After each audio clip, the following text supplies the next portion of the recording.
But let's also take stock of what's going on when it comes to the PVC pipe industry in particular. How has the second wave impacted demand recovery? What is the outlook on rural demand trends? We've seen PVC prices falling as well. Is it a volatile journey ahead? Let's find out. We have with us Hiranand Savlani is the CFO at Astra Poly Technik, as well as Nihar Chheda, AVP Strategy at Prince Pipes. Good morning, gentlemen, and good to have you both on board. To begin with you then, Mr. Savlani, I just wanted to get a take as to how you're looking at the overall impact of the second wave in terms of demand this time around. What is the impact on PVC pipes in terms of the on-ground situation? I think demand fall is definitely there, but it is not like that what was there in the last year, because this time it is not a complete lockdown. There is a partial lockdown. So because of that, still sale is happening, all plants are functioning. So I don't think there is any problem in the system. But definitely demand in the month of May is slow. April, we already published the number. It was a robust number.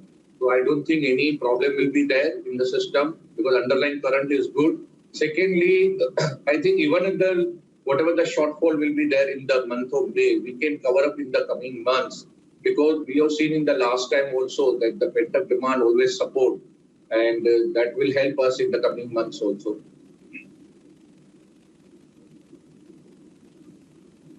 So, Mr. Savlani, when it comes to rural India, that was clearly your savior last year.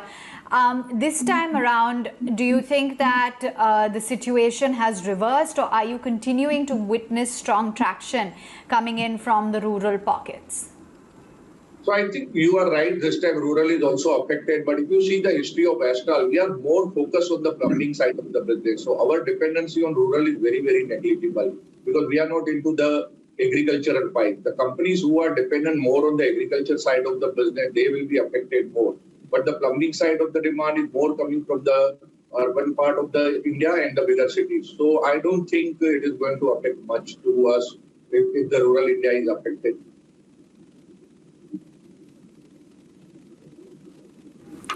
Right. Nihar, how is it that you actually see recovery shaping up, however, this time around? Given that metro cities are recovering from COVID faster than rural, could we expect better recovery in that sense when it comes to urban areas? Yeah, firstly, thank you for having me on. In terms of recovery, I do believe, yes, I think urban India is going to be more resilient this time. Whereas last year, the rural India was the, savior in terms of resilience for the business. At Prince, we've always followed a strategy of winning in many Indias, where we have a strong distribution network across urban, semi-urban, and rural India. So I do believe that this time, the recovery would be led largely by urban India, with metro cities like Bombay, Pune, Delhi, really doing the work of recovery for us.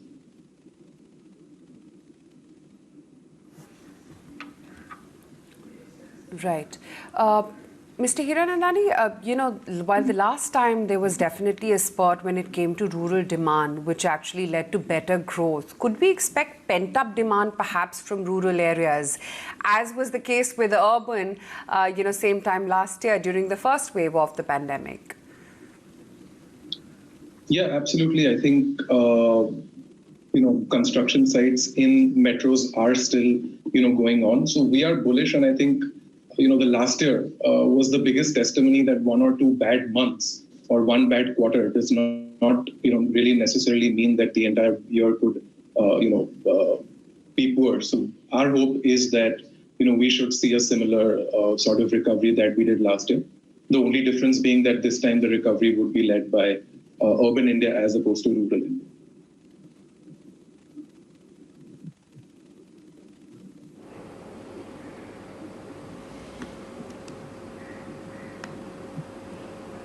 Okay,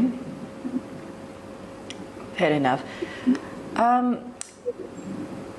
Nihar, if we, look at, of course, the kind of impact we're seeing when it comes to the rural front as well, how are the current sales or environment, on ground when it comes to rural versus urban, and, what is the kind of impact that we can see there? Yeah, see, obviously there's a national lockdown. we're not immune to a national lockdown. So yes, sales have been tepid, and this time the virus has actually penetrated the upcountry markets and the more sort of semi-urban and rural markets, which was not the case last year. So the things are not that easy, especially in semi-urban and rural India. However, we have the second half of May has been slightly better than the first half of May. So I think things are moving in the right direction. It's too early to say whether there would be immediate pent-up demand or how fast the recovery would be seen. But I think the direction is slightly encouraging at this point of time.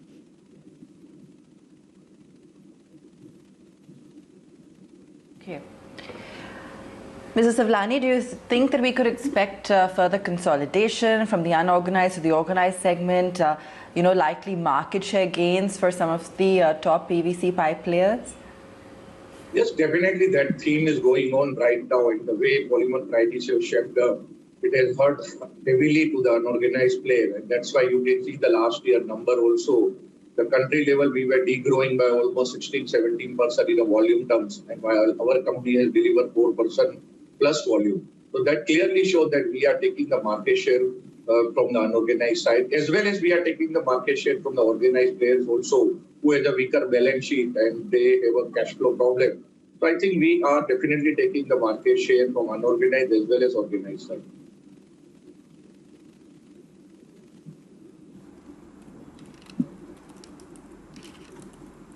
Okay.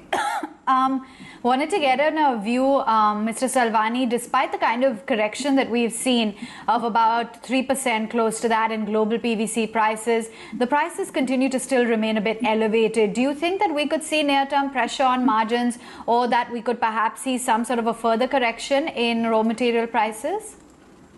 You see, our margins are anyway all-time high, lifetime high margins we are sitting. So few percentage correction in the polymer, I don't think it is going to affect much to our company. Secondly, our dependency is not more on the PVC side of the business. We are more dependent on the CPVC side of the business.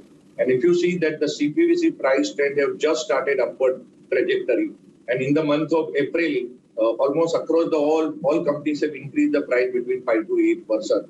So I am not thinking that even the smaller dip will be there in the PVC price is going to affect big way to our company, because our dependency is more on the CPV side of the business, and there the prices have started going up, and we are expecting that it will go further up from here. So I don't think, unless there is a sizable drop in the PVC price, it is not going to affect much to our company.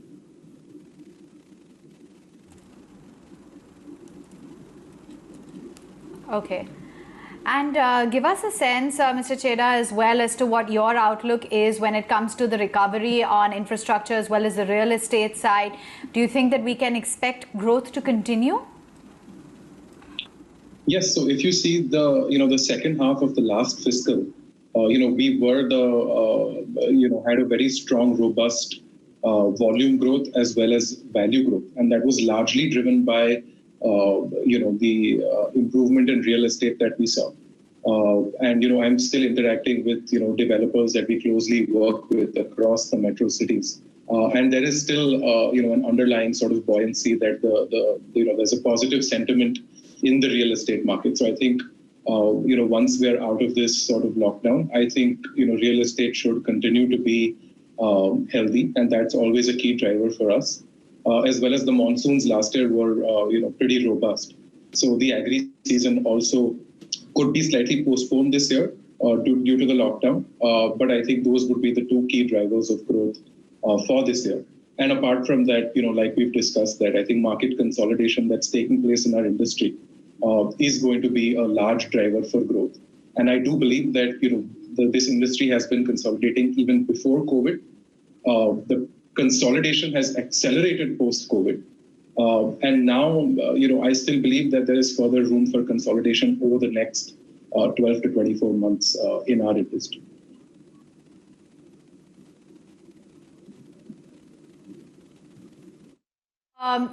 Just wanted to get in a view then, Mr. Chheda, from you. With the government spending under various schemes like Jal Senal, the low-cost housing, etc., do you think that all of this is going to further aid recovery for pipe companies? Yeah, absolutely.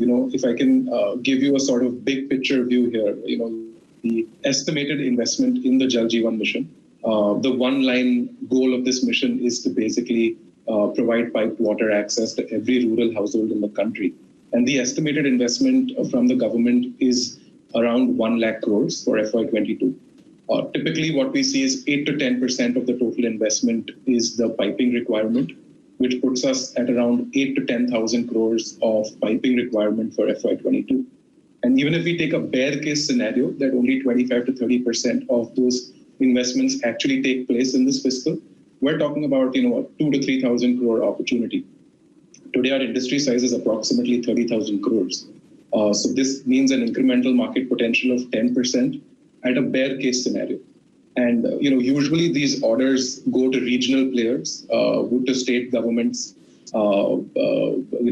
Usually prefer working with local players due to the kind of pricing that they offer. But with the consolidation that we've seen taking place, a lot of these orders, actually are coming to us. And the Jal Jeevan mission has been one of the key drivers for growth in the second half of the past fiscal as well.